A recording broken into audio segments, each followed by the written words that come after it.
All right, guys, today we are going to talk about the doldrums. What are the doldrums? Otherwise referred to as the ITCZ, or the Intertropical Convergence Zone. It's like an oceanic desert, essentially. It's like a climatological feature, generally with no wind. It sits off the western coast of Africa and separates the North Atlantic from the South Atlantic. And any race that goes from the North Atlantic to the South Atlantic has to deal with the doldrums. And sometimes the doldrums are to the north, sometimes they're to the south, sometimes there's a double doldrum, sometimes they're very established, sometimes they're just a blip on the radar. But more often than not, they're unpredictable.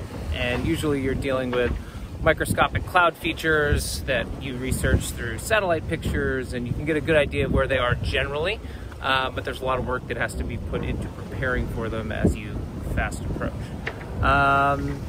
For us on this trip, we basically the whole North Atlantic has been a doldrum, not a ton of wind, but it doesn't look like much should change. We are in a position now to the east, which is traditionally quite bad. But it looks like, for a number of reasons, it might be okay. It's confidence inspiring. But it really is the only place we could get for a host of reasons. So hopefully we get lucky, and we got that going for us. So I remember the first time I went through the doldrums, it was a nightmare. It was 2 days, part of the Alphamedica race, just before my equatorial baptism. We sat there for 2 days, just bobbing around next to a couple other boats. 2 days of your life that you'll never get back. That's all right, because I lost one already this race in the Bay of Biscay. Did essentially no miles in 24 hours. And then other times, the doldrums can be, like I said before, just a blip on the radar. But a lot of clouds, usually not a lot of wind, feeling of vastlessness. Pretty radical part of the world when you think about people, hundreds of years ago, traversing the doldrums, the horse latitudes, trying to get square riggers through there and all this stuff. So interesting stuff. So anyway, any questions on the doldrums, I'm sure you could ask on our social channels and somebody will figure out how to get you a good answer.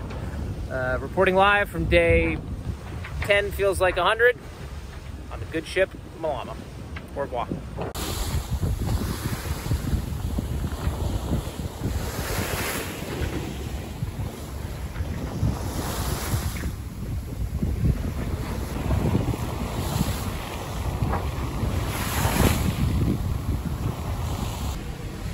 Pascal, starting to get a little hot in here?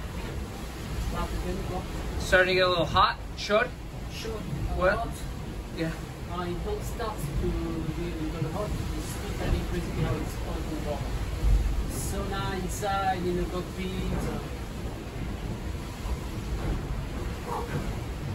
You think we're gonna make it? Sorry? You think we're gonna make it? Might melt. Yes, we are going to make it. No choice. But you put the fan inside. I did tap the fan, our one fan. I think we should probably have 10 fans. No, I think maybe we need 100 fans, but we have 1 more. That's good news.